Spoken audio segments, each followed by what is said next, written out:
I would say something that is unique about the EU LCS broadcast, or that I've always thought was very important, is kind of the involvement of players in the broadcast itself outside of playing, like a very heavy involvement in long interviews and sitting on the analyst desk and analyzing the games, and just leveraging what they have. And it works well for them because it's good for building their brand, and it's great for us because people would, although, of course, they love their Deficios and their quick shots of the world, they would much rather listen to a pro player who's informative and has something to say and who they can learn from.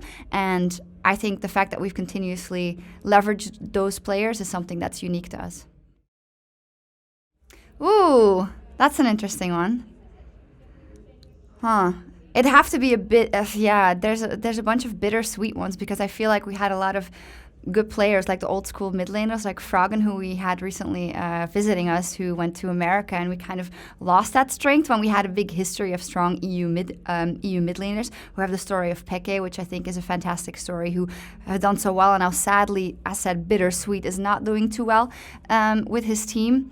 I love the Unicorns of Love, just their story today. I was in the studio, and their fans are just so incredibly passionate. They do I think pink is also a good color to make things happen with, but everyone's like dressed up like unicorns and have made these costumes, and they're incredibly passionate. And even though some people are annoyed by the unicorns guy, I still think it's a cool thing that there's so much fan presence with it. And I think it would be a great storyline if, now that they're in their best split that they've ever played, if they were champions, or if I think that would be majestic if that happened.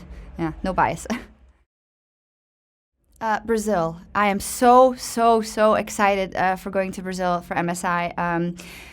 In the structure that it is now, I do the analyst desk the normal year, so to say, in EU LCS, and then for international events, I switch to the player interviews, and I love those moments because they're good things happening, because they're very energetic and unique, and it's people you don't get to talk to often, and just the setting of being in Brazil. And I known from watching or catching some of the CBLOL broadcasts, like the crowd is insane. They have an incredible passion for League of Legends, and just, yeah, I've never been there. I want to discover Brazil. I want to see how the fans are. I just want to feel the energy. I've been excited for so long, and of course we couldn't announce it for a bit. So I was like, oh man, I want to tell people.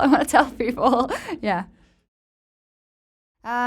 Being generously open and honest on social media, that's how I am as a person, so I think that reflects.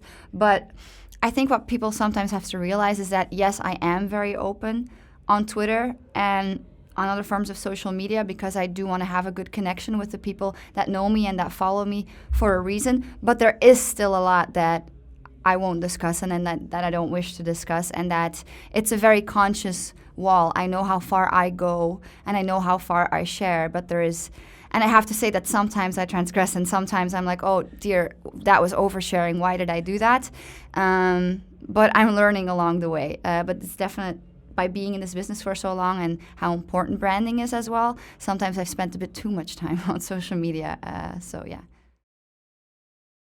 Because I've been open, I think the fans have also been very open towards me, and I get a lot of love. And sadly, as it much is in the public eye, even though you get a lot of love, you tend to focus on the negative, which you actually shouldn't, because most of it is worthless. Most of it is worthless. There is, of course, always valuable feedback, but you really have to weed through. But I think I've been very blessed in that I've always been very personally approached by fans also at events and stuff like that, who've taken the time personally to talk to me and thank me for my work, and thank me for the things I've done, and then I thank them back. So that's definitely heartwarming.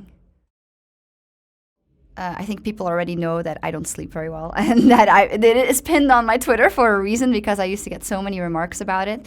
And it does annoy you when people go, wow, you look tired. It's like, I know it's coming from a place of care, but it's still a bit sometimes like, shit, man. Oh, sorry. Like, oh, damn.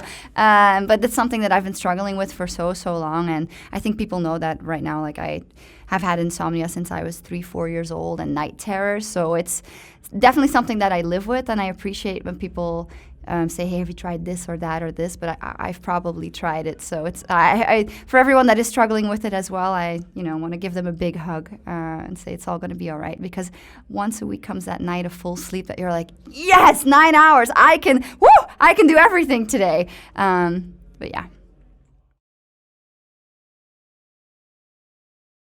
They're incredibly passionate, and even though some people are annoyed by the unicorns guy,